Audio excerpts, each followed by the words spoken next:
नमस्ते प्रणाम। जे भाई देखा तो सबको एक बार शेयर कर दी।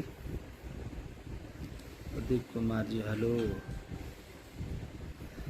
देखिए तीसरी से वो गाना हमारा आई रहे परसों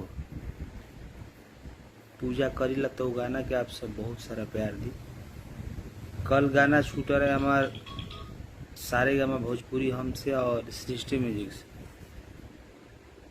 और आज और सुबह एगो जाज फिल्म से गाना आई रहे, और अभी गाना एगो प्रमोद प्रेमी एंटरटेनमेंट से गाना आइल बा। तो आप सब से आग्रह बा कि वो गाना के ज़्यादा से ज़्यादा सुनी, प्यार दी, आशीर्वाद दी। संजय यादव, रेवती यादव, राज जी हेलो, विशाल यादव समाजवाद पार्टी हेलो भैया, सबके दिल से प्रणाम। रंजीत जी हेलो, अजीत गुप्ता जी, नदीम खान जी, संतोष कुमार जी हेलो, दर्शन चौहान जी, संजीव सिंह जी, कन्हैया चौरसिया जी, वासुदेव यादव जी, एम के अंकित कुमार जी, शेखर यादव जी, राहुल जी, संजीव जी,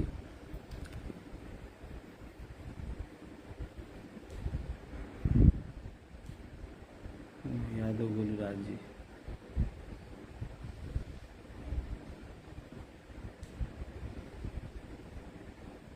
आप सब शेयर करी, प्यार दी।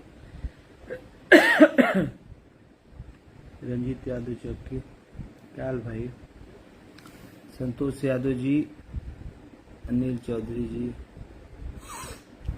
नमून यादव जी, सुनो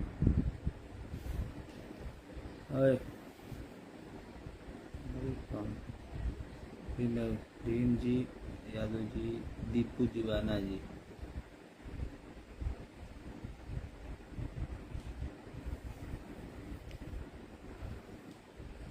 विशाल शर्मा जी वाले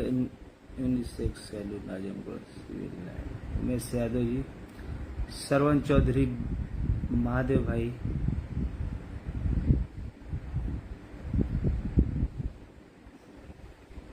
बजरंगी कुमार, कुणाल ईरान बाबू,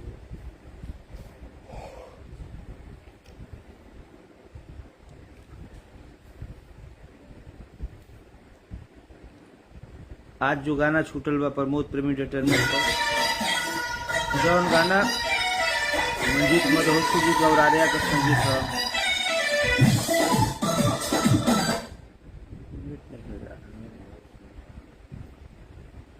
लव यू और राज, आप आवाज कुछ जाए याद मुझे।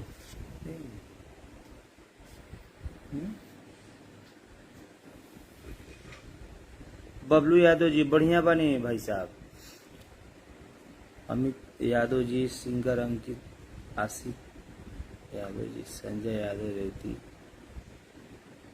आप सबसे आग्रह बाकी सबसे ज्यादा प्यार आशीर्वाद दी। हर एक कंपनी से जो गाना आवता, दीपक यादव जी, मंटू कुमार यादव जी हेलो, गुड्डू यादव भाई का हाल, हर विशाल यादव जी, एमडी स्टाफ, पुरुषोत्तम कुमार जी, दीपू दीवाना, काल भाई, पग रामहर महादेव, मुन्ना कुमार जी, मिस यादव जी, डीके यादव जी, रमाकांत, आप सब प्यार आशीर्वाद दी भाई के। और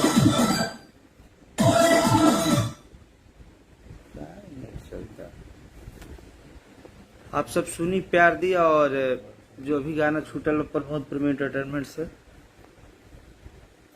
वो गाना के सबसे ज्यादा शेयर करी। चंदन पांडे जी, आप सबसे आग्रह बा कि जाई एंटरटेनमेंट पर गाना सुनी और बहुत सारा प्यार आशीर्वाद दी।